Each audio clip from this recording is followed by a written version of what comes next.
Chris, did you hear a bell ring a few minutes ago at the end of that main event? I think the referee just gave up. He was like, Yeah. there are people here with chairs. I'm going to go. We got Cole declaring Jey Uso as still champion. It's funny with the show. There were so many run-ins and attacks. I think the referees. Yeah, I think the referee was just smart. He's just like, you know what? There's been too much craziness today. I'm just going to get out of here. Yeah. I wrote in my report at PWTorch.com, PWTorchVIP.com for our VIP members, ad-free website version, that when they announced that world title match, how many viewers, and could you blame them, were thinking, well, yeah, there's a world title match, but I kind of know how this works. I know how WWE is. I mean, I don't even think that hard about it. They just know there's not going to be a finish. So that's not going to end Jay's title reign. Unless, there's, obviously if Jay had a personal issue and he had to tend to it and they had to do this emergency title change. But barring that rare, outlier, they're not going to do a title change this quick. They're not going to do it without announcing the title match ahead of time. So they announced the title match, but since they didn't advertise it ahead of time, that's supposed to make it better to do a non-finish. Also, it's a match where fans, if you're smart enough, you should know we're not going to give you a finish. So don't be angry when we don't.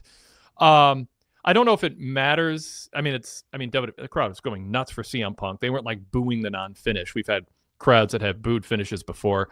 I think they were happy to see the unannounced CM Punk. I mean, again, I'm not excusing it, but WWE, I think, was conscious. They were cognizant of wanting to have sort of excuses for this non-finish, just the DQ finish. There's cheating by the heels. The babyface Punk runs in. It's a justified, saving Jay from this attack and what Braun Breaker interfering and all that. So we didn't advertise it. We're going to make fans happy with an unannounced CM Punk appearance. Therefore, it's okay that we don't do a finish, especially because you should know better. Is that enough? I mean, there's been so many non-finishes and run-ins in recent weeks, recent months, really. This was a match, but this was a match where I'm like, they could have gotten more out of this. And I think that people would be more accepting of the non-finish had they been braver with their booking in recent weeks and months and not relied on the run-in, DQ and non-finish announcement or no contests so often leading up to this main event. Yeah, I think Justin McClellan and I on Wrestling Coast to Coast had kind of a existential question about wrestling a few weeks ago about these matches that however long they go, but the real purpose of it is what happens after the match. Yep. So whether you have a 5-minute match or a 25-minute match, if all that really matters is what happens in the last, minute that someone runs in and maybe 2 minutes after, how do you dictate your time? So interesting conversation we had there. For me, I think it's one of those things with WWE where on an individual basis, it's fine in this 1 week, this happening, but because it's happened so often and you had so many run-ins on the show, when Adam Pearce came out with the end, I'm like, you shouldn't be worried about Gunther and Pat McAfee. You need to control your locker room. You've had people run in on every match on the show. And I think the issue with this match is I think their thought process was we are going to give as good a match as we can in the main event because we know we're not going to have a finish. And also, even if they didn't tell you, Paul Heyman, let me explain why this is so great for us. There's no one here to come and help him. Mm-hmm. They didn't even leave that out there. They're like, oh, Sammy's hurt. Is CM Punk hurt? Give it some thought. They made it even too obvious, and I think that really hurt it. And again, I think it's something that if you do it on a very rare basis, it's fine. I'm someone who doesn't get upset with DQs and disqualifications in wrestling. I think they need to be done at times with certain instances, but I think they use it as a crutch in this match here today. Yeah. So I want to compliment aspects of this match. I feel like they needed their scolding for a non-finish in a situation that was entirely predictable. They didn't advertise the match. You're surprising people with CM Punk.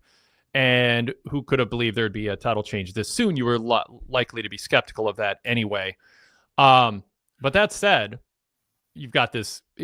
We're going to get into Paul Heyman's promo. Paul Heyman had a masterful promo earlier. I think they addressed the issue.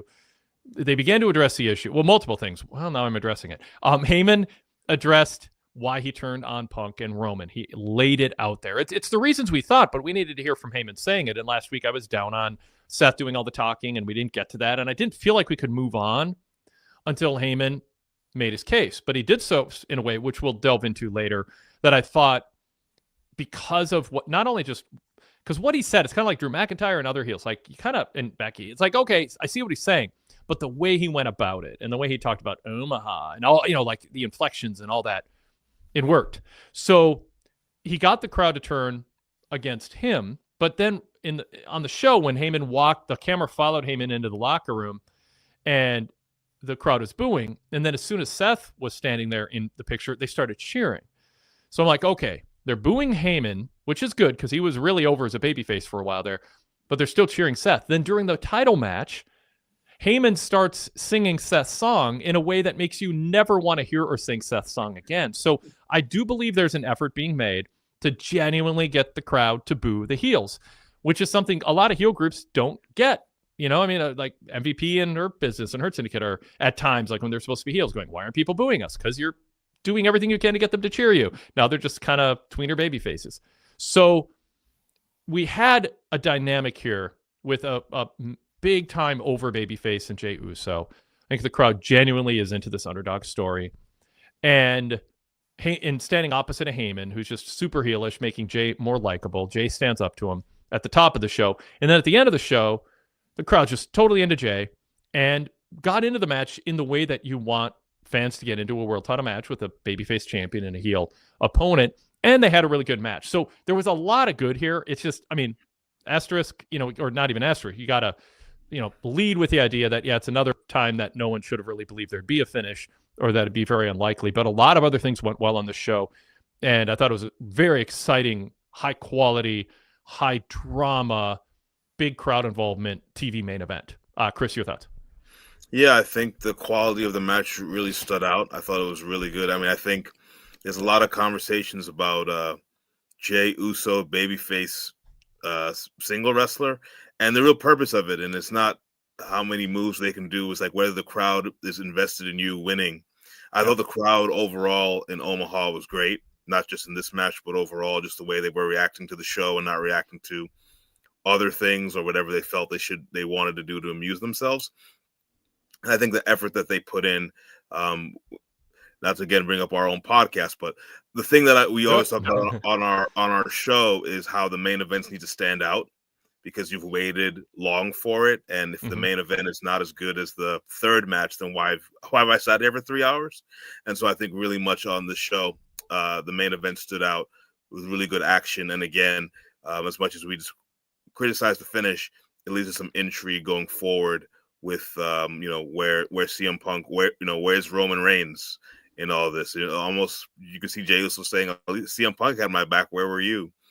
Sami Zayn obviously came back after what happened last week, so I think that they put themselves in a good position to have some angles going forward. All right, there's some comments in the chat I want to get to that are bringing up other aspects of this match. A couple things related to what you just said, Chris. We'll do that right after we do a introduction here and kind of set the table for the show. This is the Wade Keller Pro Wrestling Post Show for Monday, May 5th, 2025. I'm Wade Keller, host of the show, editor, publisher, and founder of the Pro Wrestling Torch weekly newsletter and the website PWTorch.com, and also the host of various podcasts, including the Wade Keller Post Shows, which are on our Wade Keller podcast feed, the Red Logo Show. If you search Wade Keller in your podcast app, you will see a red logo and a blue logo pop up. Please subscribe to both. The red logo is our post show feed, which includes the Raw, Dynamite, and SmackDown post shows, along with some other special shows now and then, and also our flashback episodes from 5 and 10 years ago. That is our podcast feed for this show. You can also watch us live on YouTube, on the PWTorch YouTube channel, and on demand. That includes not the flashback shows, but the Raw, Dynamite, and SmackDown news shows each week. The blue logo pops up. Subscribe to that too, please. That's our main podcast. Tomorrow, the plan is for PWTorch VIP analyst Rich Fan to join me. He'll be the co-host on the flagship. It'll be a simulcast of our regular weekly show, Everything with Rich and Wade. That is a VIP exclusive when we're not simulcasting it as a flagship every 3 or 4 weeks. And so Rich will be back with me. I think it's only been a couple weeks this time, but a little sooner than usual. And we invite your emails. wadekellerpodcast@gmail.com. wadekellerpodcast@gmail.com. Not only for tonight's show, if you're watching us live on YouTube, we'll check the inbox for your emails and maybe have time to include them in the show. But also, if we don't get to them or you hear the show on delay, that allows you to be part of the flagship tomorrow. Also means you can email about anything. It doesn't have to be Raw. The flagship is open to broader topics and non-WWE topics. That's Wade Keller Podcast at gmail.com. But we are here to talk Raw, and my special guest, co-host, is Chris Maitland. We already put his podcast logo on the screen. He already mentioned it, Wrestling Coast to Coast. Chris, welcome to the show. I know you're in a good mood, and I want to give a moment for people to fast forward a minute. If you're a sports fan and you don't want to know why Chris is in a good mood, so I've talked slowly and told you to fast forward like 2 minutes because we might talk NBA for a minute. Typically, we very much shy away because some people will watch Raw live and then watch a sporting event later. So, Chris, why don't you, now that we've given fair warning, reveal to everybody who your team is and why you're in a good mood. I have a lot of teams. I'm actually wearing a Jets sweatshirt, and it's the playoffs that the Jets haven't made in a long time. But I am a fan of the New York Knicks. They're my first favorite team. They are like probably the most special team for me growing up in New York because I didn't have to pick between the other teams. And they won Game 1 today of the Eastern Conference semifinals against the Boston Celtics. The mighty Boston Celtics. Yeah, the defending champion. The Knicks didn't beat the Celtics at all during the regular season. Other than the last game, they lost by pretty much 20 every game. And the Celtics blew a 20-point lead. They shot 63 pointers, NBA record. 63 pointers in a game, and they hit 15 of them, which is for you math majors out there is 25%. Yeah. But yeah, they had a good win and a great way to start the second round. The Knicks, Knicks' third longest drought of making the conference finals in the NBA. So hopefully they can win 3 more games and put an end to that.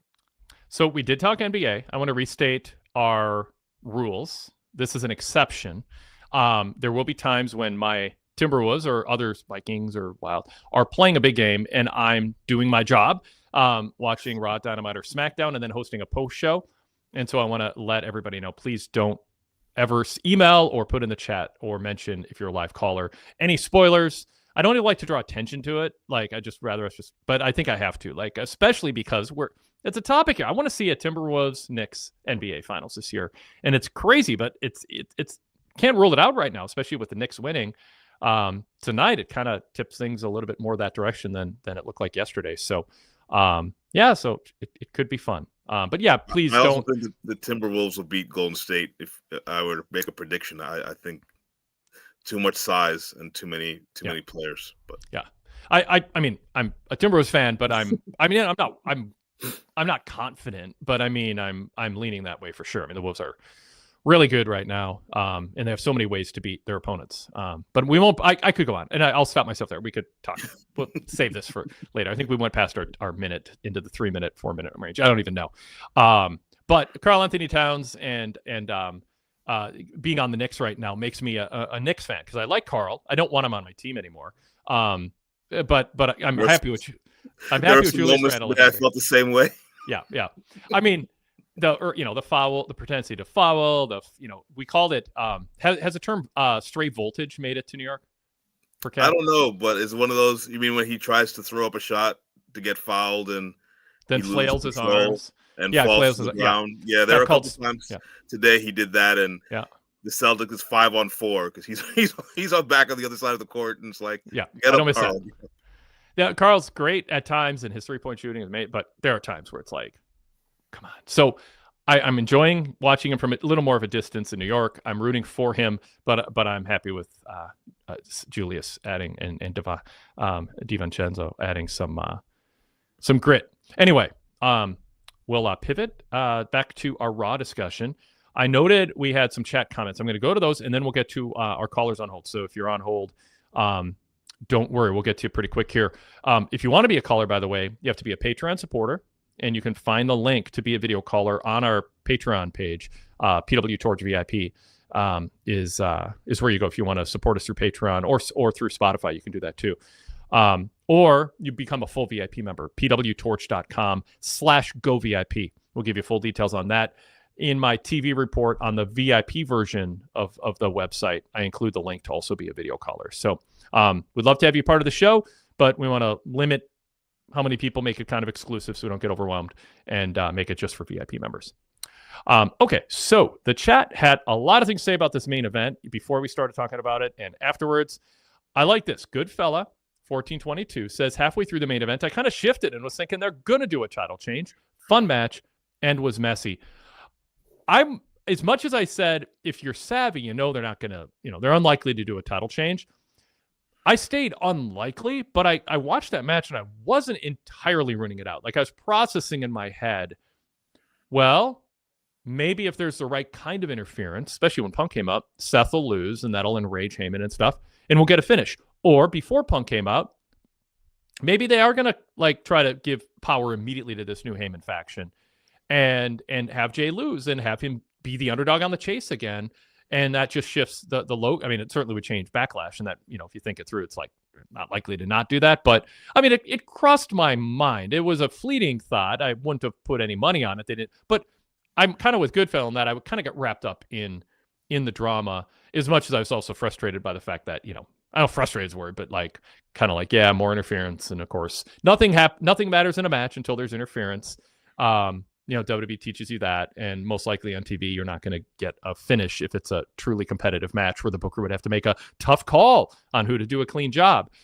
Even for mid-carders, if it's a tough call, Paul Levesque won't book a clean finish, and if they're even on the roster. So, Chris, tell me about your kind of emotions watching it. Did they kind of pull you into some of the near falls? Because I thought, setting aside all the baggage and the knowledge we have of how they book, I thought they did a really good job telling that story and creating drama.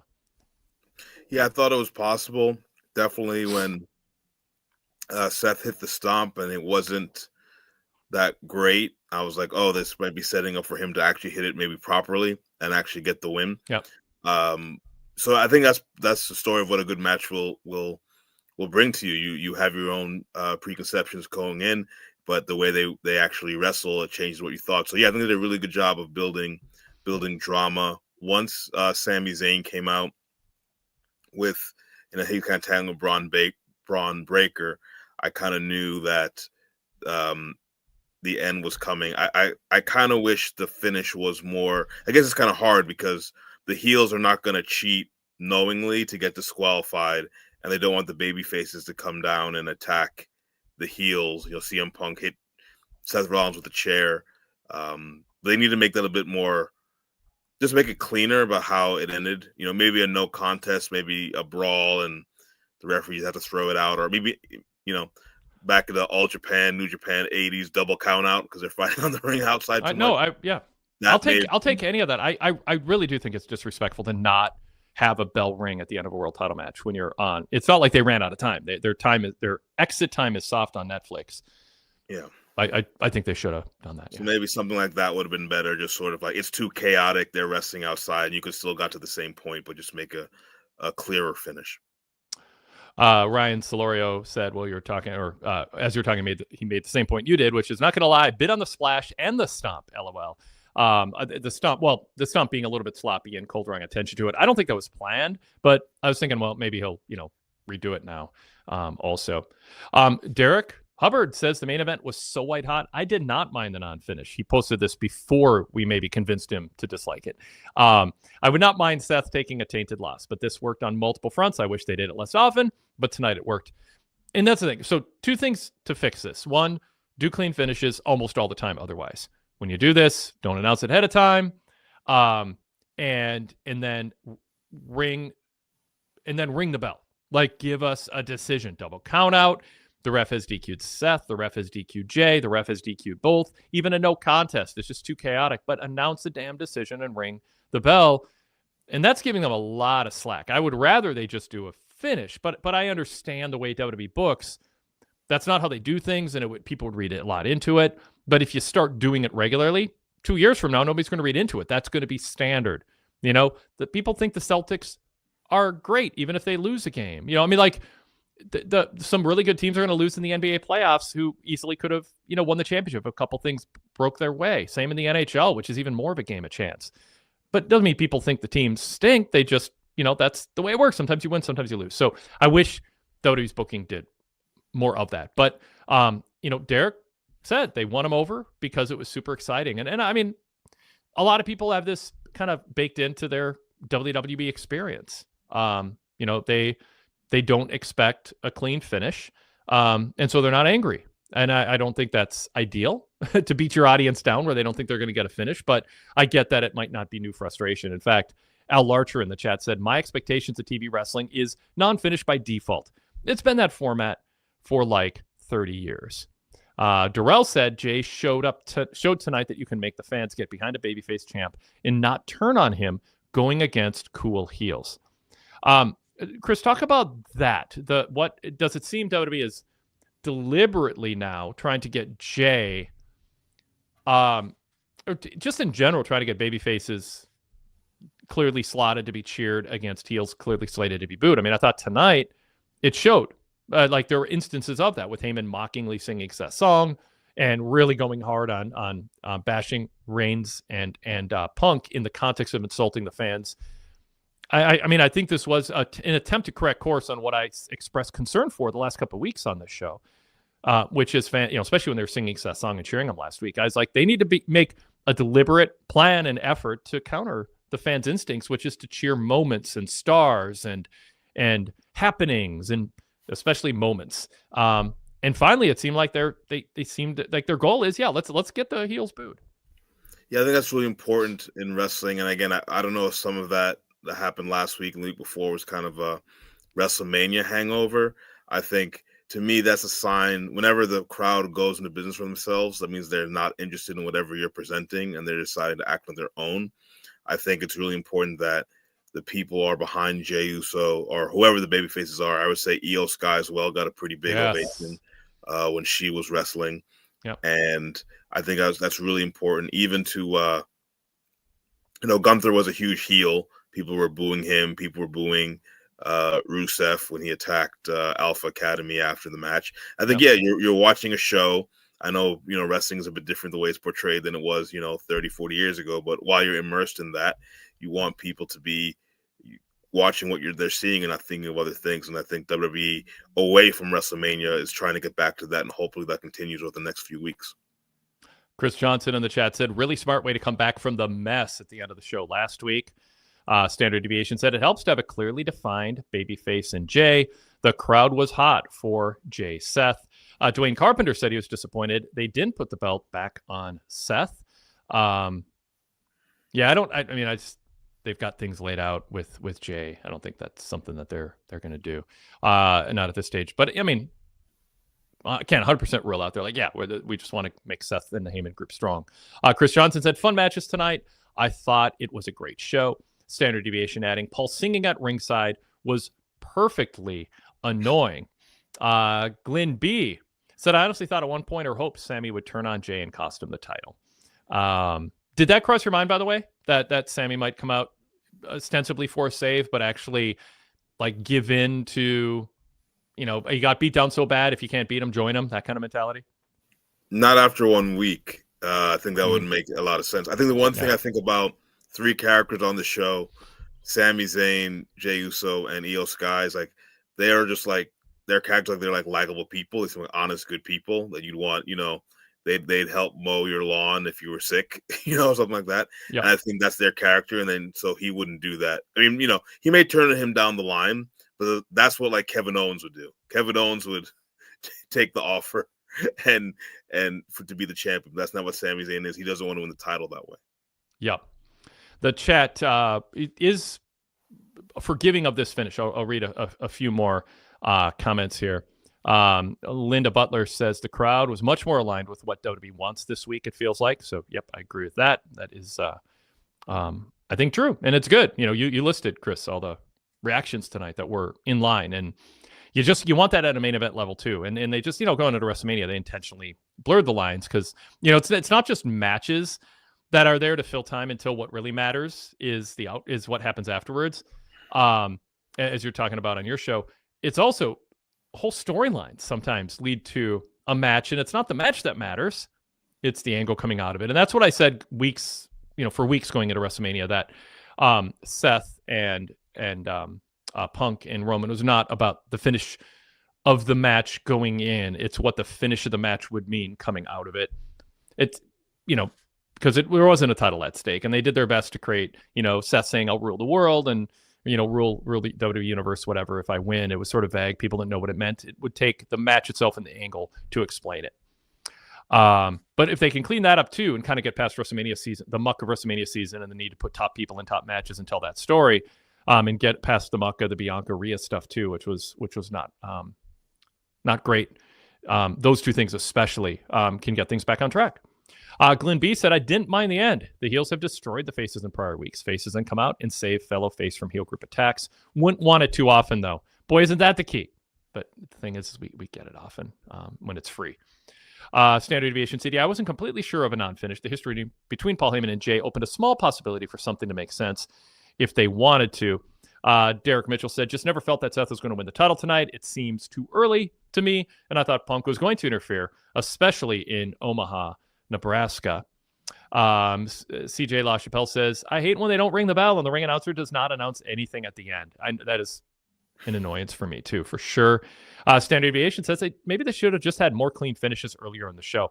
That'd have been a dead giveaway to me, because we know WWE's formula. It used to be a little more formulaic with Vince. With Levesque, we're still kind of figuring things out. I think he's still, working through what habits he's going to have or steadfastly versus what he's going to be willing to break and shake up.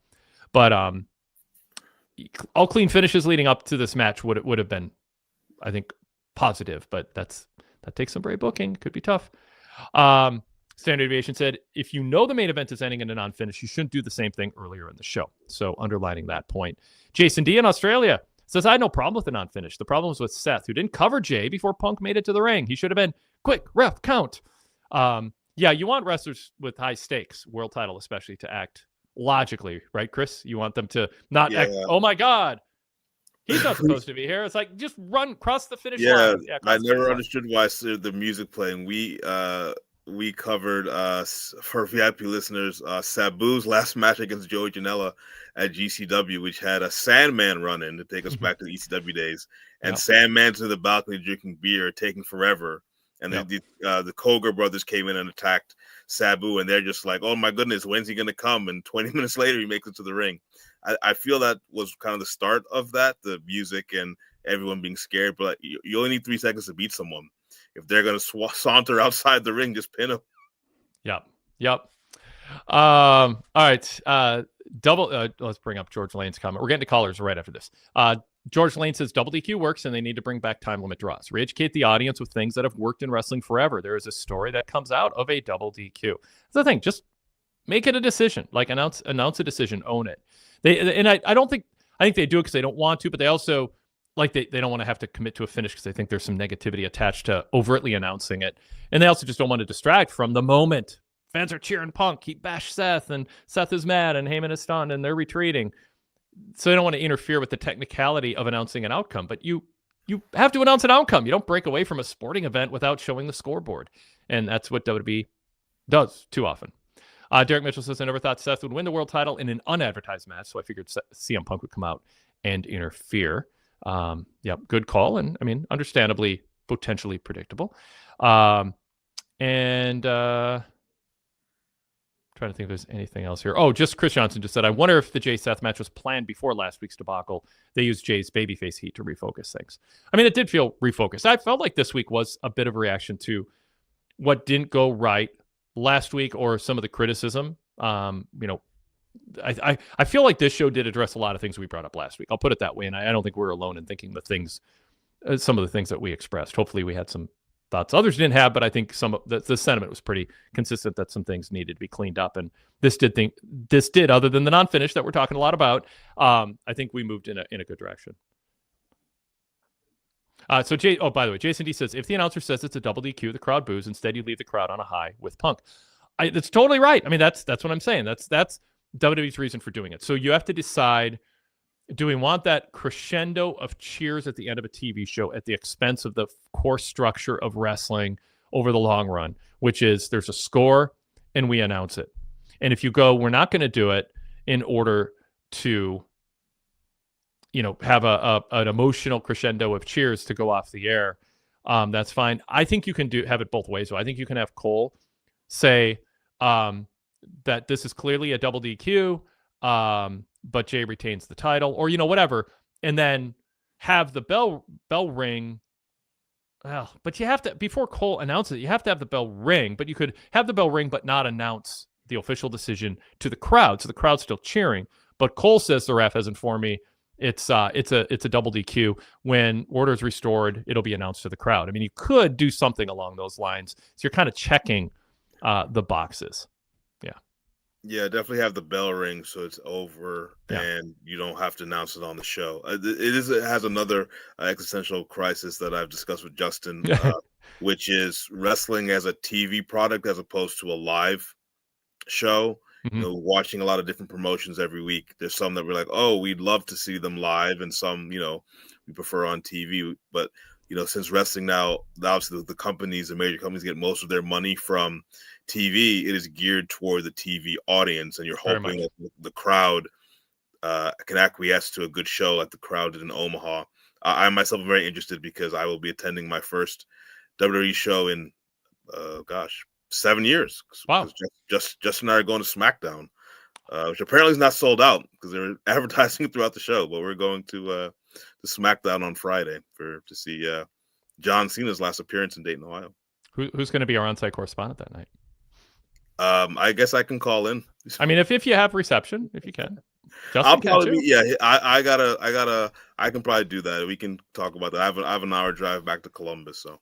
Yeah, well, we'll keep you along if you got to focus on the road. By the way, if you want to be an on-site correspondent, we'd love to hear from you. If you attend shows, we don't like to do it. We don't want to do it all the time, so I don't plug it all that often because I think we can get the gist of it doing it every once in a while. But let us know if you're attending a show. We'd love to bring you on as an on-site correspondent, talk about crowd reaction, things that happen off air, give us a vibe in the building. We used to do it almost every week. I guess I would do that. We can keep it short if we think we're. There's not a lot not a lot to say. So email me if you are attending a Raw, Dynamite, or SmackDown and want to be on the show afterwards or can be on the show. wadekellerpodcast@gmail.com. wadekellerpodcast@gmail.com. It is always fun to hear like the in-person perspective compared to TV. Chris, do you feel like you're a prop for a TV show sometimes? That was what it felt like for a while with WWE. That was a theme. I think kind of pre-pandemic, that was a big thing that we're starting to talk about. And then things kind of changed. So anyway, so let's get to our callers, and we'll go to Thunder Skydancer first, and then after that is Rivers on deck. Thunder, welcome. Good to see you. What's good to see you? Yeah, what's on your mind about Raw tonight? I actually was very happy with Raw. I was a lot more happier than I was last week. I'll say that. I was like y'all. I was like, oh, that ain't good whenever they're turning heels. And I'm like, it looked like it's like, okay, this ain't good. Then tonight it was like, it seemed to work. Mm-hmm. Paul Heyman by himself worked. I really wish they would just keep him as their fate, kind of the voice where he's coming out there, not Seth Rollins, because it seems like every time Seth Rollins comes out, he gets triggered. I think they're working on that. I hope they are working on that. Maybe it might take 4 or 6 weeks, but I think they can chip away at that. Chris, real quick, do you think they can chip away at that? Yeah, I think also adding to that as well, they didn't have. Braun Breaker was wearing a jacket his dad wore probably about 30 year ago, but a lot less barking and a lot less playing to the crowd. He was almost subdued at ringside, I think, to not get a babyface reaction for what he did. Yeah.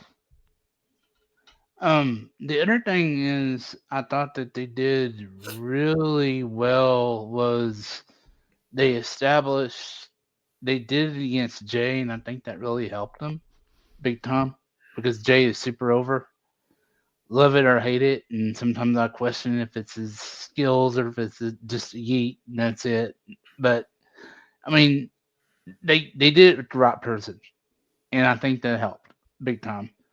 But I have one question about Paul Heyman. When he came out there earlier, I don't know if it was just my TV or what, but his face looked red as a beet. And it made me wonder about, okay, is he okay? Well, Pat McAfee noted that both Braun Breaker and Paul Heyman look like they just got back from a trip to the sun. There is a red spray tan pandemic going around pro wrestling, and people take digs at it. I could be makeup too. I don't know if he's going for it. I mean, he was like really in a rage in that opening segment, and maybe thinks it adds to it. But I don't know. Chris, what do you think of skin tone these days? Yeah, it's weird. I don't know the reason why he does it. His voice did crack the beginning of his promo, and when he was getting fired up, he did.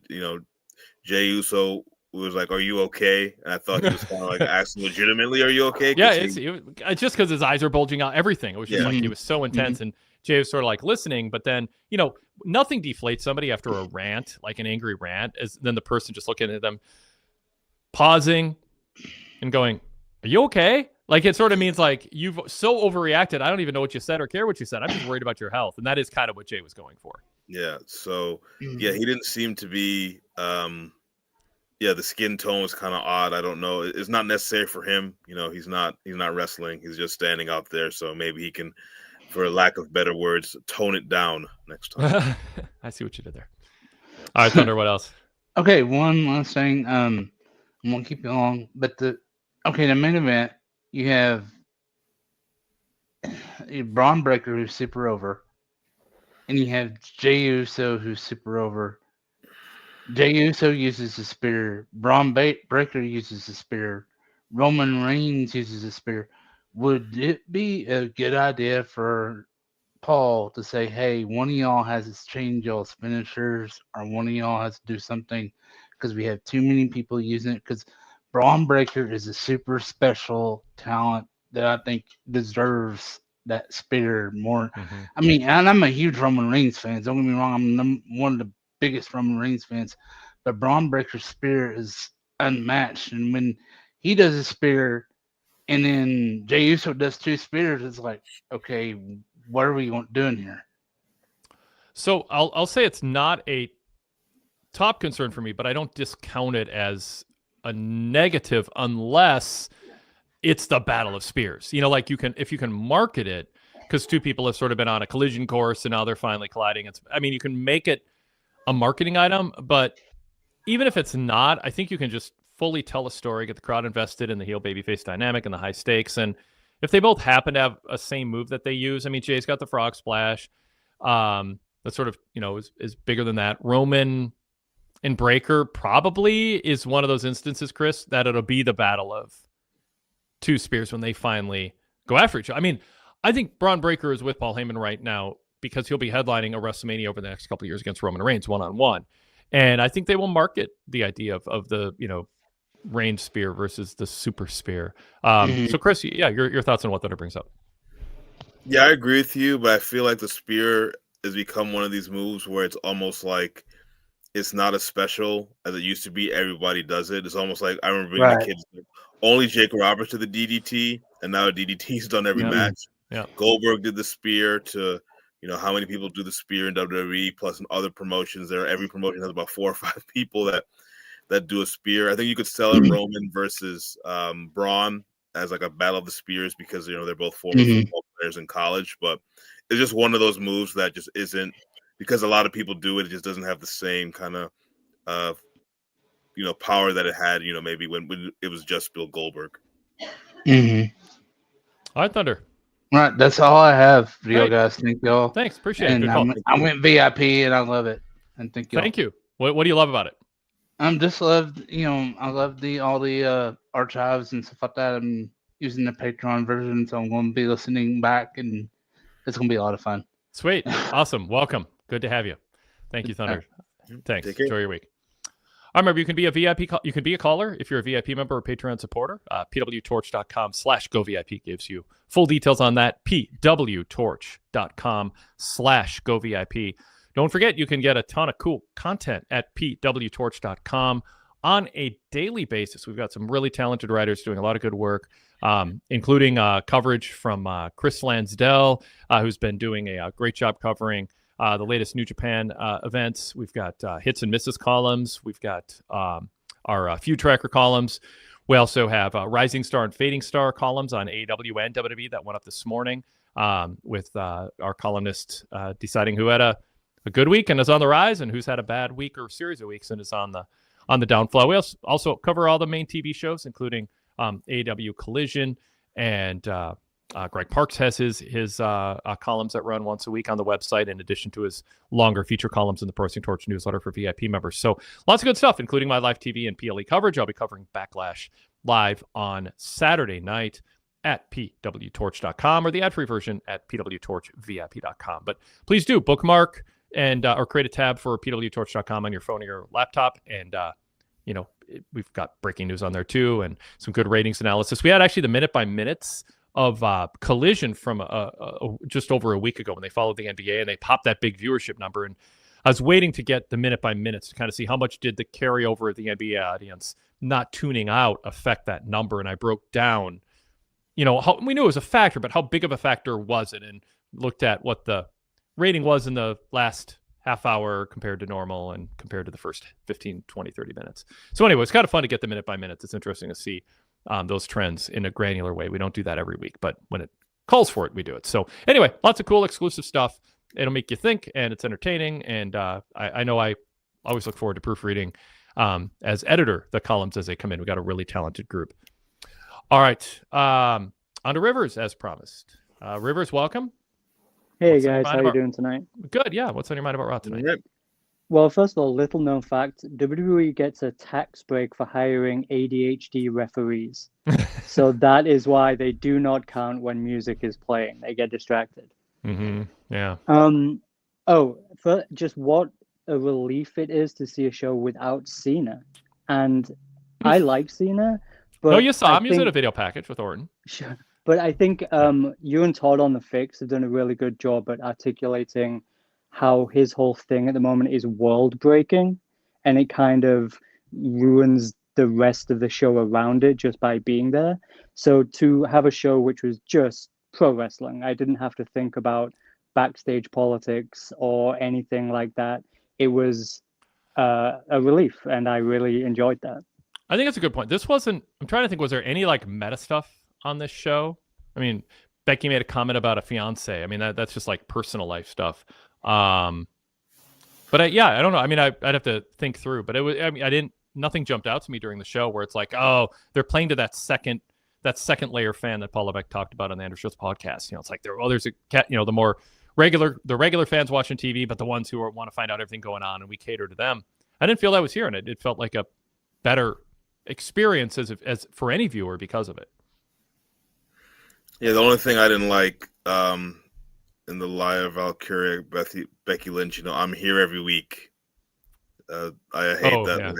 Or at Pat McAfee too, it's like they did that, this is just a job to you. I'm like, Pat McAfee, are you here for free? Yeah.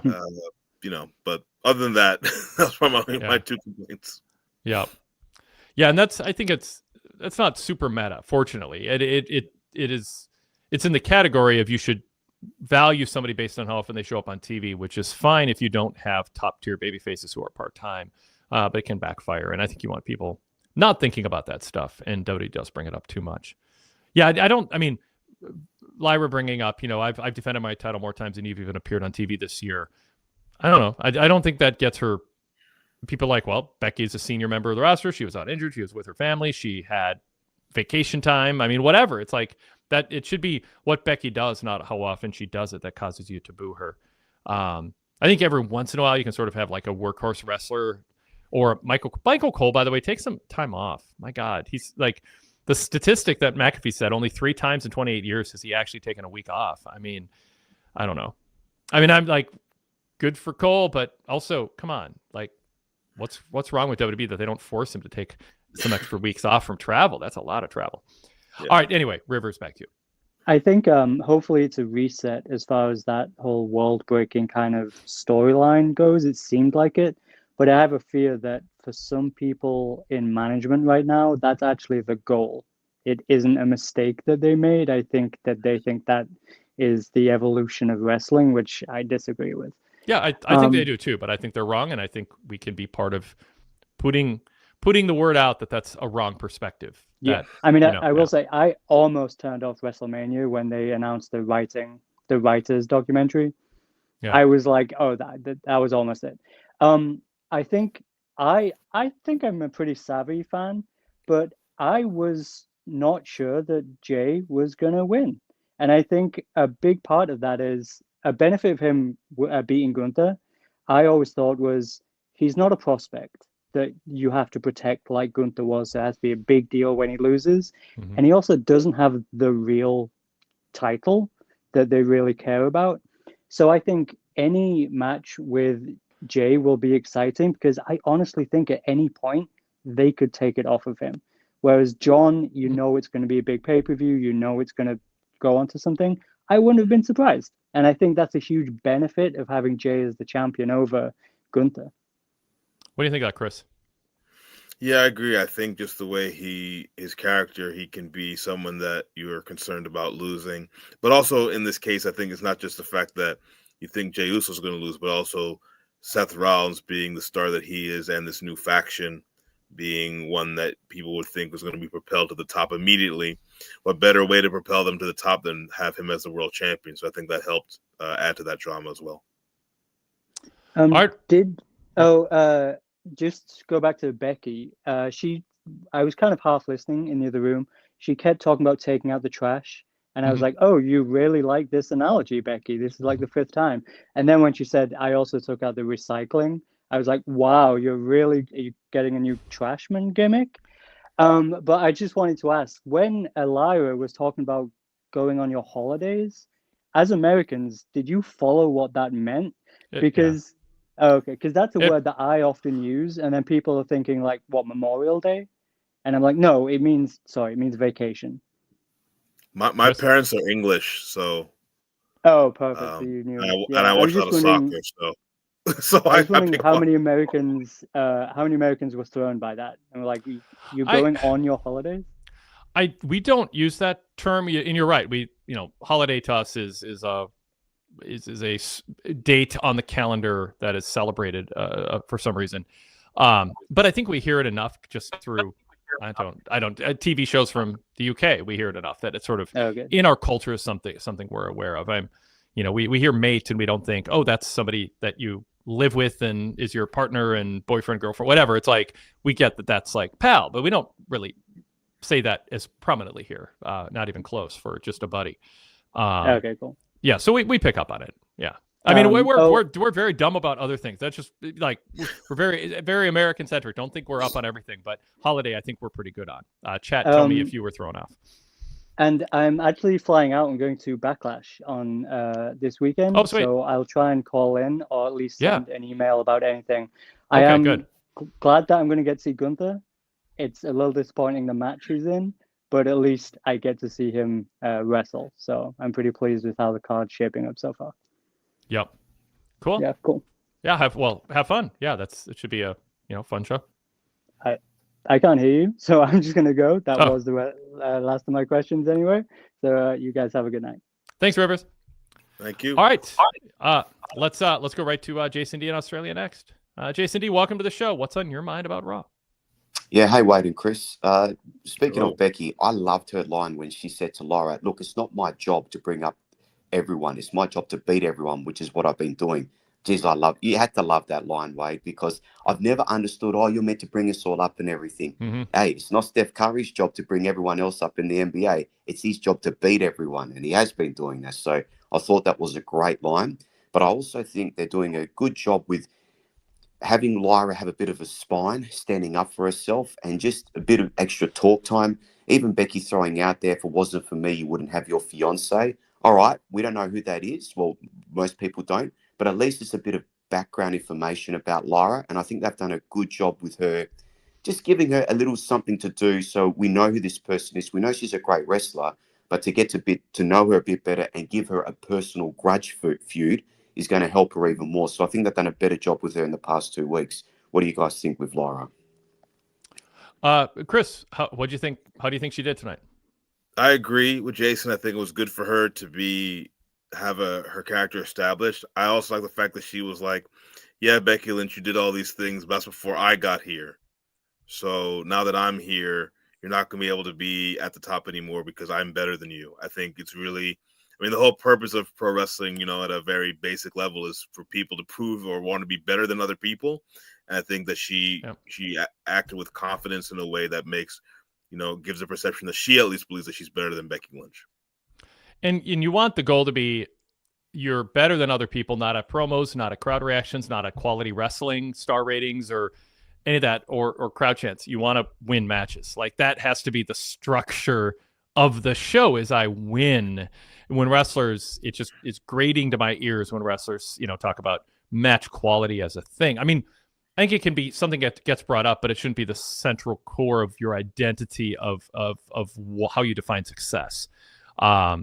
And of course, you want to, if you're a babyface, you want to talk about the crowd liking you. If you're a heel, you want to be mad at the crowd or whatever. But wins and losses in the story of wrestling and opening and closing credits has to be wins and losses. I think Valkyria showed signs of being somebody that people would like to cheer for tonight. She stood up to her. The recycling thing, it felt, that part felt a little though to be scripted. You can imagine the writers or Becky going, all right, I'm going to bring up garbage and I'm going to say you're recycling. And then Valkyria, you're going to come back and say, I'm the queen of recycling because you're doing the same old act for years, which isn't really true. Becky's evolved quite a bit. Heel to face, back to heel again. But I mean, I don't know. I mean, the idea that you're recycling the same act, part of the problem with that line is, shouldn't we just believe these wrestlers are authentically who they are? Not that it's an act that it gets boring, so you should change it. So some of that didn't land great, but I thought overall, rattling off Becky's achievements in her career showed I know who you are, I respect who you are, but it's my turn. So I think she showed some alpha there, Jason. And just I see what Becky's saying with that line. I mean, she's trying to be clever with it, but clearly she sees Bayley as garbage because she has established that Bayley kept attacking her.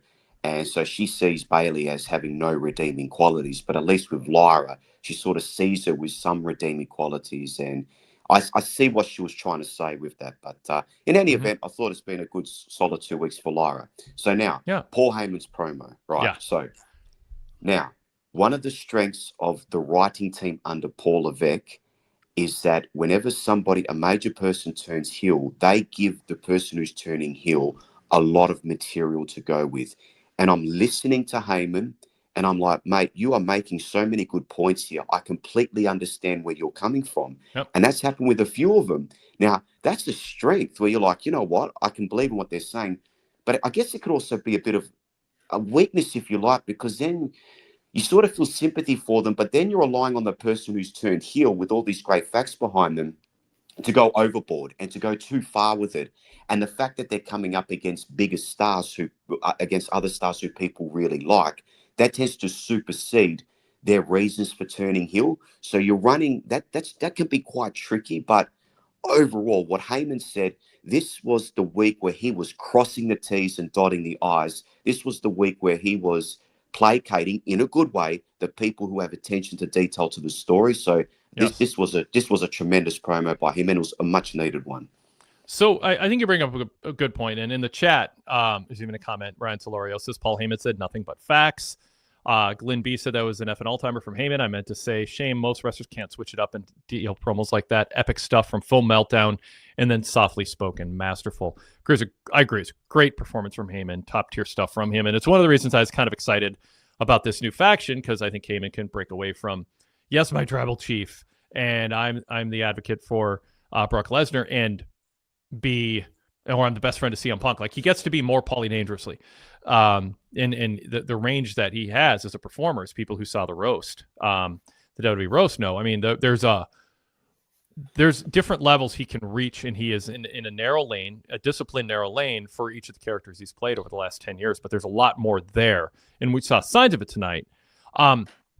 There is concern that he's speaking the truth too much, that they are facts, but he did effectively deliver it in a way where, obviously the crowd is still happy to see CM Punk, but he isn't wrong, Chris, in saying CM Punk put me in an impossible position, and Roman Reigns left me with Solo in that crew, and I got my career almost ended going through the table at MSG. These are things we wanted him to bring up for months and months and months and months, really. It especially was timely, since post WrestleMania, obviously. It would have been weird to bring it up before that. So I'm glad, it's not just crossing T's and dotting I's. It's actually kind of like getting into the crux of the main reason for one of the biggest angles of the year and having the heel explain why he turned on both people when fans thought at the worst or most he's going to choose one over the other, and he turned against both. And we've been talking about the reasons. I mean, Heyman could have been even more specific, going, Punk, you put your arm around me when Roman Reigns drove up. You knew that was going to infuriate Roman. You weren't, but also you can also make the case too, well, as has been brought up, and where people end up being sympathetic to Paul in a way they don't want. So Chris, your thoughts on kind of the pros and cons of the approach Heyman took, and at least addressing the history and giving the reasons now explicitly. Yeah, I'm glad he gave the reason now. It probably would have been better, I think, right in the aftermath of WrestleMania. Though, there are some questions of, and I don't think he said this enough. He should have said, I waited for the right time to get both of you, because, Roman, he did come and help Roman. He got Punk to be in the Survivor Series team and give Punk a favor. He didn't have to do that if he was wanting to set up Roman. But I think he should have done a better job of just sort of making it very clear that the reason why he did it on that day is to embarrass them at the biggest time. And he set everything up to make sure they were together, because they put him in a difficult situation. Also, I think it shifted from his explanation to, I'm trying to screw over a babyface champion. And so it wasn't just sort of like he made all these great points to make them. He made it to use it to sort of belittle Jey Uso, saying that he's not worthy of champion, and make it feel that he was conning him into giving Seth a title shot today where he would lose the title. So I think that added element to it kind of got away from the people being over the top and just agreeing with whatever he said, which did have some truth to it. Jason, I'll read a couple comments in the chat and then throw back to you. Standard Deviation said, Paul had this planned out very clearly from before Survivor Series, at least. G Lane says, Paul still left room for CM Punk to say, hey, you called me for War Games. I had nothing to do with that match until you needed me. Standard Deviation also adds, if WWE had one character who they could build an entire spin-off show around, it would be Paul Heyman. Derek Mitchell said Paul Heyman was masterful in his version of the truth as to why he did what he did to Punk and Roman. I think an effective heel should be convincing and convey why he did what he did. I don't know, convincing is a strong word. I think you should relate to his perspective, but also think he was probably overstating things or doing so in a way that's annoying. Also, heels are bad people, so it isn't just he's justified in doing something because someone wronged him, because other baby faces who are wrong don't act that way. So you have to reiterate the reason for doing that is because they're not good people. Yes. Yep. All right, good. Jason, go ahead. Yeah, I mean, it's an interesting psychology when the heel turn, because what makes an effective heel, I guess, it's someone that in a way you can relate to as to why they've, turned bad, but then they take it too far. Mm-hmm. It's like, well, yeah, bad things happen to everyone in life, but you've chosen to take it too far now. But then sometimes an effective heel is somebody who shows a mirror to the audience, and the audience doesn't like what they see, and then they hate that person. It's just interesting, the psychology. It's interesting, the psychology, but I do think, and this is where I have a bit more leniency with this writing team and Paul Heyman, I am more lenient in allowing them to let things play out, to believe that they have a plan. And going back to what I said after SmackDown, it is 52 weeks. But what I've noticed about Heyman's character is that he has stood up for himself a bit more over the past few weeks. So he's gone from sort of being that weaselly tribal chief, I'm here for you. Now I feel like his character is that he's more of a business person that is sharing in the vision that Seth Rollins is seeing. And then the way he was backstage with Braun, Seth talked about wanting to get the championship, and then Braun replayed it. Like he said, Seth Rollins going for the championship. And then he had Heyman explain to him as to why Seth was doing that. And then it's like the plan became apparent to Braun. So I'm just trying to see where the characters are heading, and if there's been a subtle change in the characters. Clearly, I think Paul Heyman's standing up for himself a bit more and believes in this vision for the future of the company.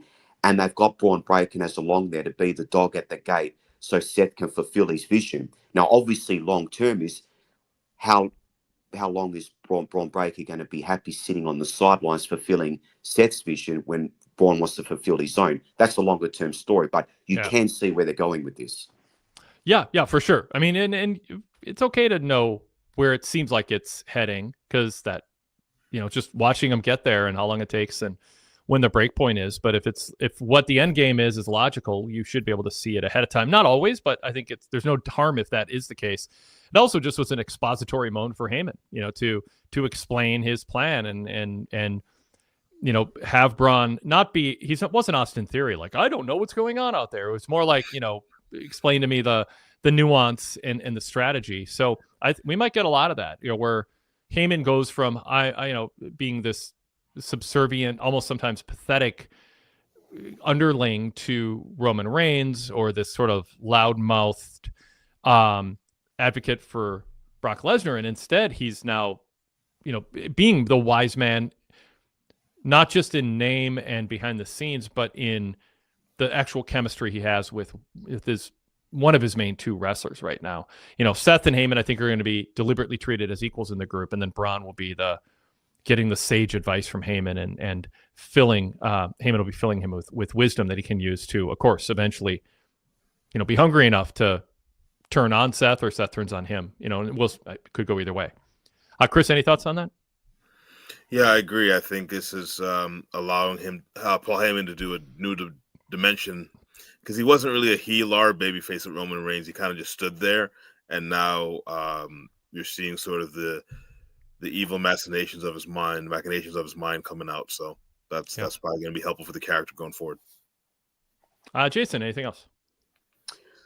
Not really, to be honest with you. I thought that was the main point. I mean, I am interested to see what they are going to do with Rusev and where they're going with that and the character. It's like they're trying to say that his character is that he wants to bring out the best in people, that they can fulfill their potential, because he wasn't able to do that. Now he's found himself and he's going to help other people find themselves. Or is that just a ruse, because all he wants to do is really hurt people and he's using that as an excuse? So Rusev's another interesting one for me, like with Aleister Black. With Rusev, you have to be careful the way you book him, because he can't afford to take too many losses, because then he loses somewhat of his aura and his sort of dominance, because he comes across so dominant and the way he looks.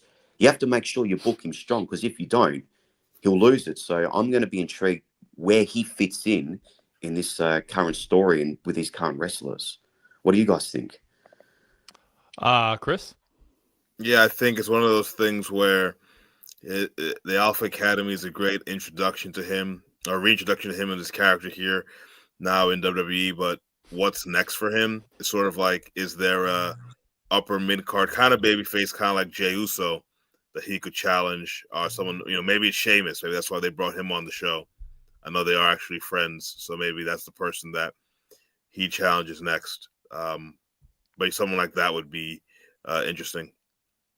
I think WWE is also trying to just sort of improve upon the version of what Russo is doing as Miro in AEW, executed better and in a more defined way. I think that it was, I don't know if ambiguity is a word, but they were open-minded to, like, what is Rusev getting at here, saying, he thinks these people are not fulfilling their potential and he sees more in Otis. So he's going to, beat some sense into him. And there was enough there to make you think maybe Rusev is going to have this competitive match that's going to show that he is better than Otis, and that'll be a wake-up call to Otis to get better himself, and there is something altruistic about his mission.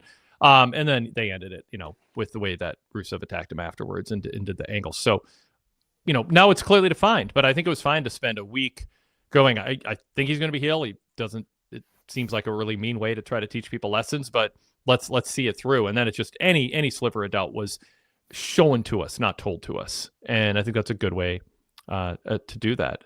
Maybe it's too similar to some other things WWE does, but every character, has their way of expressing it. And I think Rusev is distinct and in great shape, but he is kind of, top of the second tier type. I mean, it doesn't feel like Rusev will be main eventing I don't think he's going to be in the main event mix. I think to a degree that maybe we found out that was never was going to be the case, or at least now it feels like that can't be the case. Right, Chris? Yeah, I just don't see him. I mean, there is a world theoretically where he could be a challenger for a Jey Uso at a Saturday main event. But I think the problem with him is his character, the way it was laid out today, was kind of similar to what Gunther was doing before. He kind of Mhm. also had a match for Alpha Academy. Maybe they did that for 2 weeks. He's wrestling Jey Uso, so he'd have to be kind of on a different level than Gunther. Gunther's already up there, so that would already mean he'd be a notch below. Ryan Florio in the chat says Rusev versus Otis was a fun match, and Derek Mitchell, let's say Goodfella 1422 said Otis can go. It was fun. Go ahead, Jason. I just wanted just quickly to change subjects to Gunther's back and forth with Pat McAfee. You know, I like the phrase you've used over the years, Wade, is that who are you in the business of? And clearly WWE is in the business of Gunther, because when you look, and sometimes I believe that you can tell if a company's behind someone is what they do with them after they lose a big match. Mm-hmm. And if you That's look at Gunther, when you look at Gunther, what they did with him after he lost to Sami Zayn, straight away they put him in the King of the Ring and he won the tournament. He got his heat back. Then he lost to Cody Rhodes, that sort of ill-timed match that they quote-unquote had to do.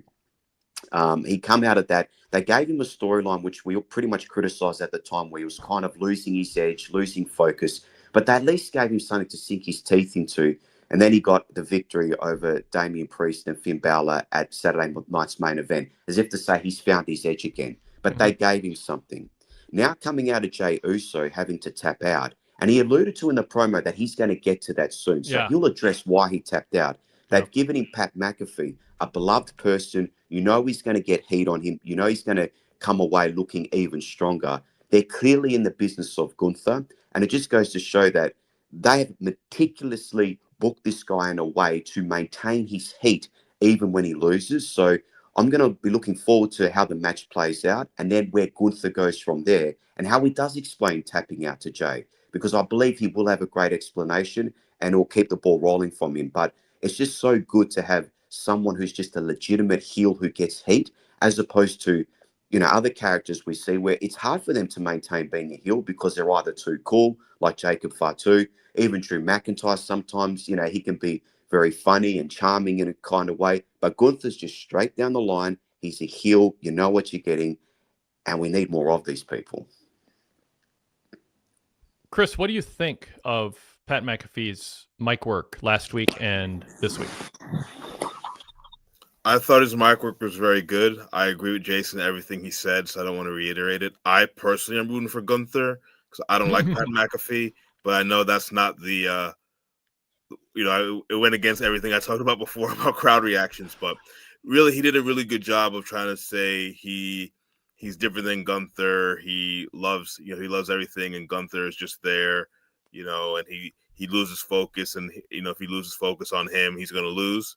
But Gunther said he's not going to. So that sets up the main event to see, because the good thing about Gunther's character is he has lost, but the losses are always excused by his own, frailties or his own, lack of maybe either training or miscounting his opponent. So he's always a winner basically, or he beats himself. So it'll be interesting to see in a match against a non-wrestler if he still has that mentality where he discounts his opponent. Couple comments in the chat, and then I'll throw it back to you, Jason. One, Kyle Fassel says, I'm thinking Michael Cole is going to have a spot in the match. Goodfella 1422 says, Pat will get a few fun spots in and then get the breaks beat off him. Those are kind of the main. Oh, and Anthony Foster, who said, I didn't care about the match until Gunther spoke. Now I hope he mollywhoops Pat. Yeah, I mean, I think McAfee's done given effective babyface promos. I've liked them. I like him more in canon. I don't need to think this is really him, or I mean, I'm not ruling in or out anything. I'm just the character on TV is a stand-up guy standing up for Cole. I don't know how you can say you're humble as essentially a civilian. I mean, you're a kicker in the NFL. You're not like an ex-UFC fighter or something, or offensive lineman for that matter. Or free safety or whatever. Like it's a kicker. Like he's not pretending that he's a badass. He laid out in the promo, you underestimated Jey, you underestimated Sammy. I think you're going to underestimate me. if you want to motivate somebody, say you're underestimating me. You know, if the Timberwolves want to motivate Golden State, say we're favored for a reason and we're going to beat you, and you know what, you're gonna, or vice versa. Yeah, whatever. You can, pointing it out can be a bad policy, is what I'm saying. Now Pat might have poked the bear, awakened the beast, because Gunther said, you know, so in so many words, that same thing. You know, you've woken me up. I'm motivated. So, you know, what's going to happen in the match? I mean, it's not going to be super Shane O'Mac nonsense, you know, where some civilian and in sneakers is out there having fantasy wrestling camp because he's the son of the boss. McAfee, I think, will get in some spots because of Gunther's arrogance, or Michael Cole distracting Gunther. Gunther will lose his cool in a way that the fans take delight in seeing. But overall, McAfee will lose, and he won't be glomming everybody's finishers, and he won't expect Gunther to kick out at 2.5 multiple times. You know, I mean, it's like, this isn't fantasy wrestling camp for Pat where he just wants to put himself over as, you know, super Shane O'Mac like Shane did too often. And I'm picking on him because I speak the truth. It was nonsense. It was popular, but it was nonsense. And I think McAfee will be more respectful of the dynamic and who Gunther is. Jason, back to you. Yeah.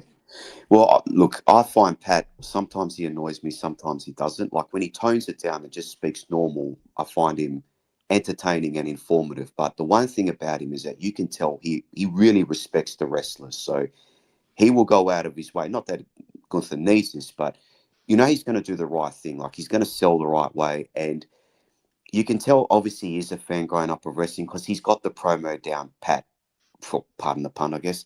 You know, he knows how to say things. Yeah. He knows how to go about it. He knows how to get the cheers. He knows how to structure his promo. So he knows what he's doing, right? And with a little bit of polish backstage and whatnot, I'm intrigued by this match. But ultimately, Gunther's going to come out as more of a mega heel. And that's what I'm intrigued in. Where to next for Gunther? Chris, any theories on that? I haven't given a lot of thought. I mean, he could go after Jay again. He said, I'll get back to that. Yeah. You know, so maybe that way. Chris, any theories? Yeah, I think the right logical progression for him is to go back after Jay, maybe wrestles Logan Paul, maybe has a tag team feud with Seth and Braun and Sammy. I'm trying to think. SummerSlam, is that the next major PLE? I almost said pay-per-view. I don't use that word anymore. Either's fine. I don't. Yeah. I think Gunther has been someone who's been, you know, they mentioned the fact that he was a champion 80% of his time in WWE, so he doesn't seem like someone who his character wants to be away from the title. He may have a distraction here or there, but his goal is to be a champion, so he'll want to get back to that sooner rather than later. Jason, anything else for us? No, I'll leave it at that. I'll just say congratulations, Chris. I was flipping between Raw. Spoiler alert! Spoiler alert! Oh yeah. If someone fast forwarded 2 minutes to avoid spoilers, they don't want to. I was going to say congratulations, blindsided. Chris, on co-hosting a show with Wade. I think you've done a good job. Thanks. And Thanks. Yes, that's what I was trying to say. Awesome. I knew it, Jason. I was just giving you a hard time. Thank you. All right, guys. Appreciate it. You know what I'm trying to say?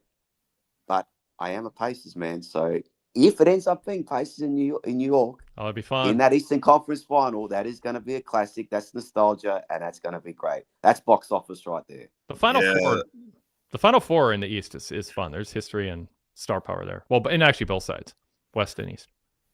Yeah. I've always had a soft spot for Cleveland. Obviously, I live in Ohio now, so I want to see them do. I have a lot of friends who are Cavs fans.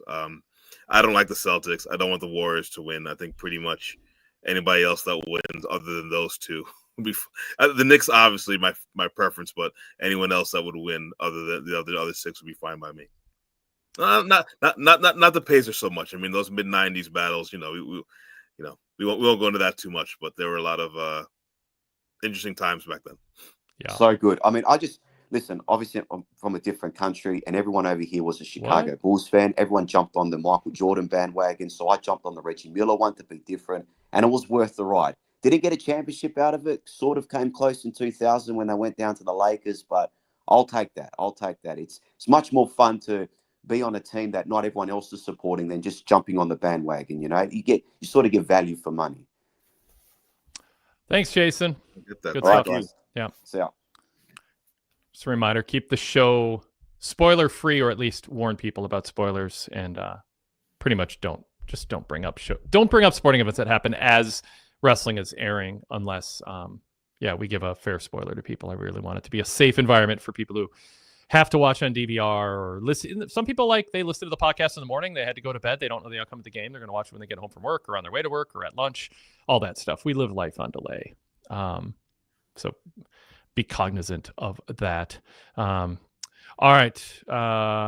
Let's go to JB's email. He's always good at giving us some topics we didn't get to, the A and B topics.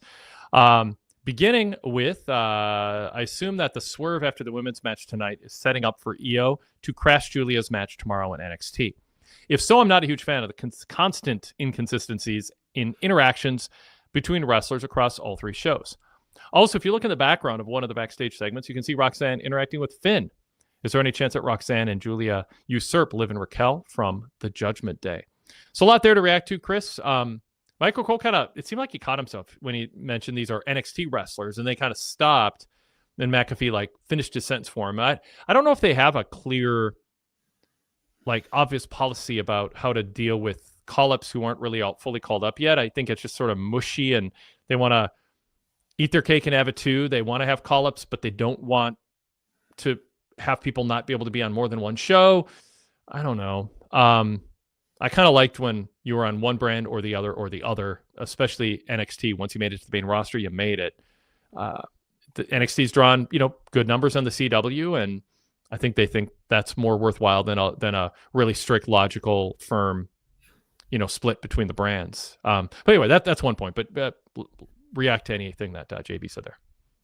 Yeah, I agree. I think it needs to be clear where people are. I was even thinking, going to SmackDown, I'm like, I wonder if anyone else will randomly show up that I wasn't expecting, because anyone can be on any show.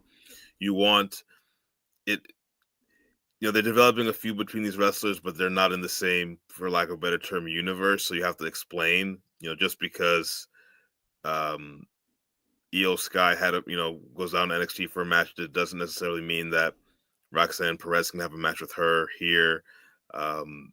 It just needs to be clear, or because they're going to have a draft, and it's people are going to get drafted again to different brands. It's just very confusing. I know it just kind of makes intriguing matchups, but I think they should focus on the women on the Raw women roster. And if they want Julia and Roxanne Perez to be two of them, then just put them there and leave it at that.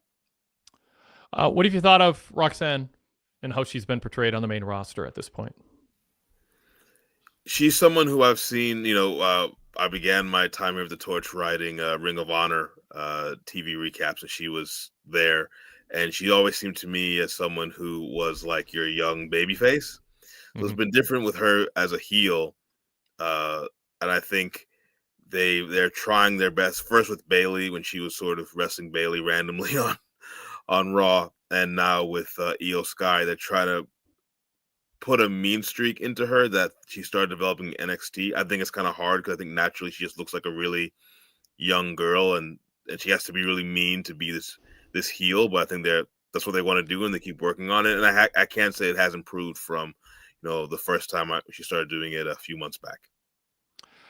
Cole called her a feisty upstart when they showed her arriving at the building, and I still don't think they've just full. I mean, her actions are clearly defined what side she's on now and what role she's playing, but there's not enough character development with her for people to be upset with her being heelish or disappointed or anything if you're not a long-term NXT fan viewer. But even if you are, it's still not, I don't know. I mean, it feels like they just kind of, I don't say took a shortcut, but just sort of leaped into her just being in a certain role without having the time to introduce herself to the larger audience. Not that the distinction in size of audience is as big as NXT used to be compared to the main roster, but I don't know. I think you lose something when they sort of blend in and they're not really well defined, and they start doing things, and the crowd's like, oh, that's how we're supposed to feel about her now. I don't know. It's just with her, it's been sloppy, and there's the issue of her size being really small. Then can she be an effective heel? You can get away with that. I think maybe even more so in the women's division. But and she's really good at being a heel, but she also just sort of seems on the surface to be a better feisty, scrappy babyface. But maybe they feel they have too much of that, and Lyra Valkyria is sort of the young upstart who has that. So I don't know. I don't give him a great grade for it, but I don't think it's like, killed it off. Okay. Next from JB here is says I'm not a fan of putting Jay and Seth in the main event tonight with no pre-advertisement. I prefer for the first time they get their hands on each other with Jay as champ and Seth as his new heel character. They have a stronger, longer term build. I'd argue tonight's booking was a bit of a hot shot if I had to lean one way or the other. I'm okay with it. I mean, if you're not going to do a finish, it's better not to spend a week having people get excited about it.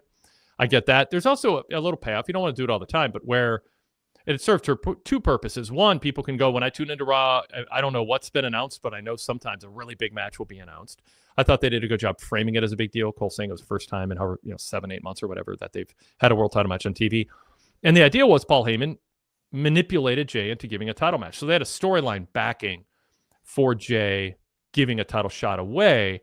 And it put Heyman over as, being clever and manipulative. Chris, what do you think? Yeah, and to add and also reiterates Jey Uso is, your babyface fighting champion. I'm not gonna, you name the time and the place. Well, the time and place is gonna be today because that's his character. So I think it did a really good job of establishing both characters and why they wanted the match, and so that I think is a really important element to consider. JB says also making Dom versus Penta for the IC title at Backlash is an interesting choice if the plan is to embrace Dom as a face moving forward. The two scenarios that I can see it working out is if this is where Finn turns on Dom, costing him the title, or if Dom acts more like an Eddie Guerrero lie, cheat, and steal face, which is the type of face that I don't think we need any more of in the current WWE ecosystem. I lean towards this being a match where Dom stays heel and Penta is a baby face. Penta might win the title. He might not. But Balor costing Dom the title fits the storyline momentum, trajectory is a better word, of things right now. So what do you think, Chris? Yeah, I think that makes sense. I feel like the Judgment Day is always on the brink of breaking up and somehow not. They just maybe swap out a few members. It was funny. They do all this stuff, I guess, for New Japan fans because it is the anniversary Wrestling Dontaku of the Bullet Club forming, whatever that was, 12 years ago. So they did that Bullet Club nod between AJ Styles and Finn Balor. But yeah, I think that I initially thought on the show, because of all the interference, that this would be a way to establish Rey Fenix as Penta's brother, because like 6 guys ran in against Penta and he had no help. And so maybe someone magically would show up and help him. Obviously, with the main event, that wasn't going to be the case, but maybe at the pay-per-view, Rey Fenix is there and helps out his brother win the Intercontinental title. All right, I'm next from JB. I think that having New Day, Chad Gable, and Becky Lynch interact with each other backstage is unintentionally symbolic of where all of them stand on the card. For Gable, it's perfectly fine, but for New Day and Becky, after their long-awaited heel turns, I can't help but feel it's a bit underwhelming. I wasn't quite sure why they had Becky just kind of walk through them. It didn't strike me as meaning anything or having a purpose. Chris? Yeah, I didn't really see the purpose of it. I mean, they're all heels. They seemed to back away from her, like they were scared of her. It didn't make a lot of sense to me either. Yeah. JB says sexual innuendos from McAfee tonight. Total facial from Penta. Nebraska beating meat. Nebraska yeeting all over Paul Heyman's face. Sexual innuendos Pat has made tonight. Well, at least we didn't get scatological stuff. We didn't get any poop references, but whatever. That's Pat. Room for Gunther. What's that? Oh yeah. That's right. Well, there are many reasons, but yeah. Meta. I don't know if it's meta, but when I said was there Matt on the show, when McAfee said you were Waltering all over Europe, and then when you came here, good portion of the audience, not everybody, but a good portion were like, ooh, it's like, who cares? He had one name, now he has another, and Pat said it. It's not a big deal. 95% of people in WWE because they make you change your name when you go there. Yeah, and reasons. Yeah. I'm fine with most of the name changes. I mean, it's a business; they want to own the names. They're some hybrid between hiring wrestlers as independent contractors who have an established gimmick and name, and being a movie studio who casts people for roles and they want to have rights to the marketing and the names and stuff. I mean, I don't know. I don't get too worked up over it. It just sort of is baked in as what they do. And you can have like or not like a name. I mean, I get that, but I don't know. If you're talented, you'll overcome, I don't know. Yeah. Yeah. All right. I have a feeling we're going to get a tag match of Punk and Reigns versus Seth and Breaker at either Money in the Bank or SummerSlam. Punk and Reigns teaming against Seth and Breaker. I mean, Seth and Breaker would be a team. Punk and Reigns or Punk and Jay, I guess, could, if they want to keep Reigns away. What do you think, Chris? I feel like it has to be Punk and Reigns. I feel like Jay and Sammy is just sort of a segue to that because Roman isn't going to be there for a while. But Yeah. I think the main match has to be the two of them, and they might do the whole reluctant part. I think WWE likes the reluctant partner tag team, and Sammy and Jay are not that, so they can get some mileage out of them, sort of teaming because they don't really want to, but they have to. And how's that going to work? Can they coexist? The chat, Darrell says it'll be Punk and Sammy first. Ryan Solario says I think it's Punk and Sammy versus Seth and Braun. So.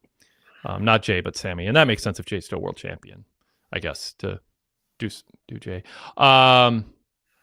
Derek Mitchell, as far as the Becky comment, Becky and the New Day had an interaction backstage years ago when they were faces, and I think it was a callback to this time as heels. Just seeing if there's anything else in the chat, and we're just saying. Nope. So JB, back to his email, says, Seth is going to have to spray paint himself orange to fit in with the rest of his stable after this week. Maybe they'll name. Should they name the stable? Are they waiting for it to happen organically? Are we going to get a Heyman Alliance, a Heyman Seth Express? I don't know. Were they the triple? Is that an actual name? Were they the triple threat of terror? Or is that not a? I hope not. Just like yeah, I hope not. And also the dynamic at the end where they were like more baby faces than heels made me think they may add someone else because you had three wrestlers. I mean, Paul Heyman obviously is a heel, but you had 3 wrestlers versus 2. So maybe they may add someone else to combat the forces against them. I'm okay with that. All right, finally from JB, I think Goldberg somehow gets involved in the McAfee-Gunther match to prevent Pat from getting completely destroyed after the bell. I think that Pat gets some hope spots in, but ultimately Gunther squashes him.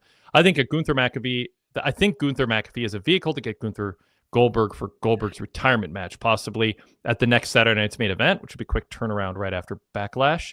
As always, love the show and go VIP. Yeah, this McAfee-Gunther match could be a setup for someone coming to McAfee's aid, either to prevent him from losing or to save him from a beatdown after the bell. What do you think about the doing the Goldberg-Gunther thing, which they've teased? I think that's Gunther Goldberg is so weird. I mean, Goldberg's in his mid-50s, isn't he? Yep. So it's kind of weird to see him wrestle Gunther. I think, again, we talked about before about, everyone expects Gunther to win. He probably will win. So the story is going to be what's next for him. If he's not going to wrestle Jey Uso imminently, there needs to be something to take his attention from that. And that could be Bill Goldberg. Yep. I want to underline how popular Io Sky is and what a good job they've done. We talked about Roxanne Perez and her role, but Io Sky, I thought Cole did a nice job praising her for things that feel natural to praise her for. Just a joy to watch, just infectious. They've got something with her that I didn't think a few months ago they could have. They sacrificed a coherent story with Bianca and Rhea. Might have done some damage. I think it's repairable, but what do you think? Yeah, I think this is almost like a happy accident. I don't know if this was the plan. I feel like they, had booked the card. They didn't want to burn a Bianca Belair singles match, and they wanted to put Io in there, but just the way that she was treated and the way that she stood up for herself kind of made her a really popular wrestler, as well as the match they had at WrestleMania was really good. Probably one of the better matches, if somebody considered the best match of the show on both nights. So she's out there. She's a good wrestler. She has a crowd behind her. I think it just looked like it was planned, but either way, whether it was planned or not, it's working. So kudos to them on that. Yes. How are you feeling about how Penta is being used? We talk about the Dom match, but it was more around what'll happen with Dom and the Judgment Day. Is Penta about where you thought he would be? Or do you think I don't know. I mean, some people thought he could be a top-tier guy. I wasn't sold on that. It feels like he's a second-tier, flashy, charismatic act, and this is probably the level he's going to be at. Do you think this is probably where he stays? Yeah, I think so. I think he's right where he should be. I don't know what the expectations of him were. He, at least in the United States, I think other than maybe Lucha Underground and Impact, was never really a big single star. I think there's a lot of room in WWE and roles for people at his level. He's very popular with the crowd. I think WWE, if they really want to revamp their tag team division, should put him with Rey Fenix, and maybe that's something they do later in the year. So Established. let me interrupt though. Is it good to have Ray and Penta together? It's good for them to be an exciting tag team. They can play off each other, but I think you're just. Think of how hard it was for Jay to get out from under Jimmy's shadow. Think of how hard it is for wrestlers who are identified as one half of a tag team to have that chance to, like, again, maybe if Penta's going to be an upper mid carder, then maybe it doesn't do much harm. But like, once Penta and Ray are a tag team, they're going to be seen by a lot of fans and even probably Paul Levesque as well. They're tag wrestlers. If they're singles, they're not really truly a singles star. I wish they had I hope they keep them apart for like 2 years so that when they team together in WWE, it's like this big happening, but it's after they both establish themselves as single stars. Now, if they rush them into a tag team, it's not a bad default position to my preference, which is, we have a great tag team in WWE and they can build the tag division around them and they'd be exciting. But I think you're just basically saying we're never going to feature them as single stars at that point. Yeah, I think you're totally right. To be honest, I think that just comes from my eternal hope that tag team wrestling will turn to where it was when I was a kid. And so I realize that's not where WWE is. It's not where a lot of promotions are. Most promotions, they're tag team wrestling. Not that they don't have wrestlers who are good. They just don't focus on it in the way that maybe I would hope. And so my thought was, and maybe this is where I had it wrong, that they were signed and to a lesser extent the Motor City Machine Guns as well, to kind of accentuate a new generation of tag team wrestling. But if they're not going to do that, if they're just going to be, the tag team wrestling is going to be the way it has been for the last 30 years or so, then they're probably better off where they are, because it can be being upper mid carder is a better way to be than in a tag team that doesn't really get a lot of attention. Speaking of tag teams, is it the end of Grayson Waller and Austin Theory, or is Austin Theory, the ever dopey Austin Theory, going to not really know what's happening? Cole said off camera there was an argument they'd get to it later. They didn't get to it later. Yeah. I don't know if it made it to social media, but what do you make of that story of Grayson passing along a mystery match theory, going, I want a singles match, and then finding out it's Sheamus, and then having to act like that's not what he wanted. So we had Sheamus's return, but we also have the storyline of the announcers really being pretty heavy-handed. Like, when is Theory going to figure out Waller doesn't have his best interest in mind? Certainly it looks like when they break up, if it's imminent, Theory will be portrayed as the babyface, but man, they portrayed him as a dopey guy for so long now. Going back to NXT, and he's good at it, but yeah. We did a show a few weeks ago. It's actually a Memphis Wrestling, which is a YouTube show on YouTube. It's a studio television show, and the heel manager said to her, it was her son who she managed. She said, I watched the show. I saw what you did last week, and I was so happy because wrestling characters never mention that they actually watched the show. And basically what I'm saying is that I hope Austin Theory watches Raw. It's available on Netflix around the world. I hope you have your Netflix subscription and you watch it before next week's show in Louisville, Kentucky, so you can see how you end up in the match. And maybe that will help further your career or help you make a decision of where to go forward. So hopefully he watches the show. Or just has a friend who texts him.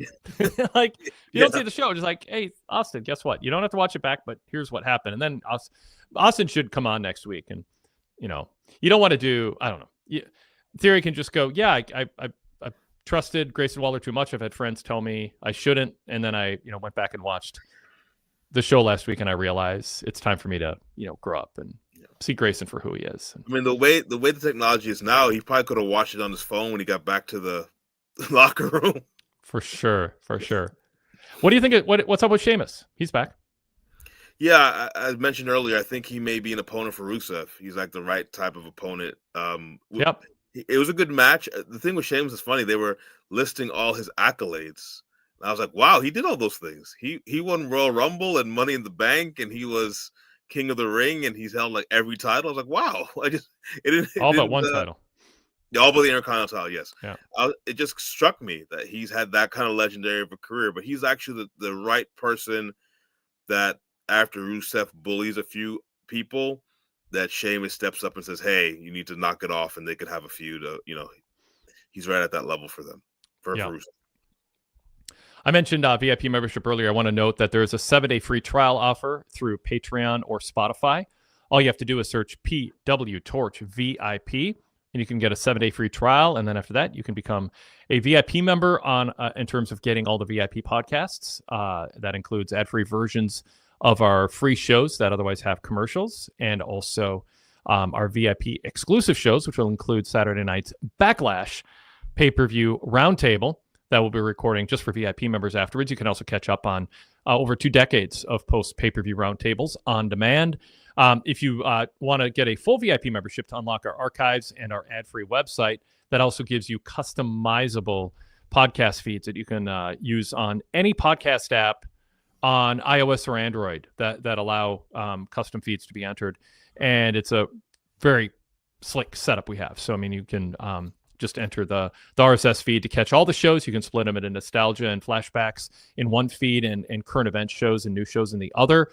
Or you can even break it down further and have a feed just for Alan Forel's Pro Wrest Paradise, or just for Greg Parks Out Loud, or just for the post-pay-per-view roundtables, or just for NXT 8 years back, and on and on.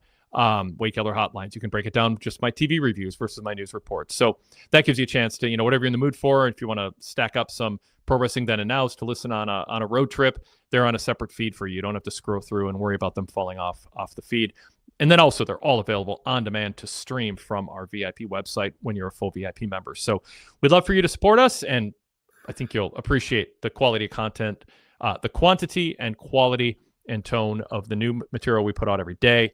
Also, we put on the VIP feed our 18 years ago flashback shows, and we just finished up it was like 18 or 19 installment interview, 7 hours with Scott Hall, which is just a phenomenal interview. And also, we're currently running, I think we've run 3 out of 4 parts from 18 years ago of Bruce Mitchell audio shows, where we reviewed the 4 Horsemen DVD that WWE put out. Nobody better to talk about that than Bruce Mitchell. And the first 3 parts are out, and I think part 4 will be going up on the feed in a couple of days. So it's like a doctorate level course in professional wrestling history. I think it's hard to convey what it is like just in terms of the totality of what we do on VIP. If you're listening just to our free shows, you get a pretty good sample of it. But I'd recommend you, obviously, it's our business. We'd love to have your business, and I think you'll enjoy it if you like the show. So check it out. PWTorch.com/GoVIP gives you all the details on all the benefits and all the different ways to pay and sign up. Chris, anything else you want to add about tonight's Raw before we sign off? I think the only thing I wanted to add is that they did mention that SummerSlam tickets are on sale at MetLife Stadium, and I believe Michael Cole did a Jets chant, so he may have outed himself as a Jets fan. So I think he has said that before. I'm pretty sure. I think he's a Mets and Jets fan. Yeah, so which is very common from that part. Poor guy. Yeah. And McAfee, I'm a Yankees Jets fan, so a bit different. But McAfee made a jibe, and he let it, and he moved on. So yeah, kudos, Michael. I liked someone in the chat mentioned McAfee said that Michael Cole is a 60-year-old man, and it's like, isn't he like 56? Like, I think he. What kind of friend is that? Yeah. Dwayne Carpenter pointed out. Speaking of age, unless I misheard, Pat.Cole, I thought he said Cole was 60. He's only 56. You age 4 years if you don't take any time off. It ages you. So he might look 60 for not taking time off. I'm not deciding that either way. But I think Pat was saying he was born 60 years ago. So I don't know. But then they cut to Cole, and Cole, it's like, I don't know if Cole knew how to respond to that, if they were meant to try to crack him up or not. I don't know. All right. If you haven't subscribed to our channel yet, please do that right now. Click the subscribe button, smash it, as they say, or used to say. I don't know. And also, please like this episode if you're watching us on YouTube. Comment below if you're watching us on YouTube. Let us know if you have any thoughts on our opinions. You can interact with other listeners. That helps the algorithm. Or just say, hey, good show, guys. You can tell us what the favorite part of the show was, or if you disagree with something. So yeah, subscribe, comment, and like our show. You can also set an alert so when we go live, you will be reminded of it, and there'll be a link that you can click to join us live. Chris, tell people about your podcast, some recent episodes, or what you got coming up. Sure. I host Wrestling Coast to Coast with one of my best friends of 25 years, Justin McClelland, another best friend of mine of 25 years, will be with Wade tomorrow, Rich Fam. But Justin and I talk about a different wrestling show every week, usually from independent wrestling scene. We've covered the last couple of weeks shows from WrestleMania weekend, from Defy Wrestling, and I'm drawing a blank on the one we covered a few weeks ago, which was Prestige Wrestling out of the West Coast. This week we're covering Action Wrestling promotion, one of our favorites out of Tyrone, Georgia. We're also going to be covering some other shows, like some smaller TV shows, like Chapter Wrestling from Hollywood has started taping shows again, so we're going to be covering them in a couple weeks. We've covered MLW. I think we're going to try to cover something from the Crockett Cup if we can find it. NWA is kind of all over the place these days. They air their shows on Twitter. Some of us don't have Twitter accounts anymore, but Justin and I cover a different show every week, and our show usually comes out Wednesday nights, and that's awesome. Search PWTorch in your podcast app to subscribe. You can also find them at PWTorch.com or the ad-free versions at PWTorchVIP.com in the podcast section on demand. But the easiest way is they're not on YouTube, so you've got to just subscribe on the podcast side of things. Apple Podcasts, Spotify, wherever you listen to podcasts, iOS or Android, search PWTorch. You'll see the DailyCast logo pop up. You'll also see the charcoal gray logo pop up. This is PWTorch VIP. That is our free sample feed of some of our VIP shows. It also is a portal for Apple Podcast app users and CarPlay users to upgrade within that app using your Apple account with just a single touch of your fingerprint or face ID. You can just become a VIP member, and the payment goes through your Apple account. So those are two ways, two podcasts to get. There's free samples on there. Check it out. And then, of course, search Wade Keller to subscribe to the Red Logo Show and the Blue Logo Show. This is our Red Logo Show, the post shows. And then tomorrow on the flagship, as noted, will be the weekly flagship on the Blue Logo Show. Email us at wadekellerpodcast@gmail.com with any feedback, any comments, and questions for the flagship tomorrow. And finally, if you're interested in being a volunteer writer for PWTorch, we are continuing to round out our whole slate of articles and trying to cover as much wrestling as we can. There's so much out there. It takes a team, and you can be part of it. You can apply at kellerwade@gmail.com.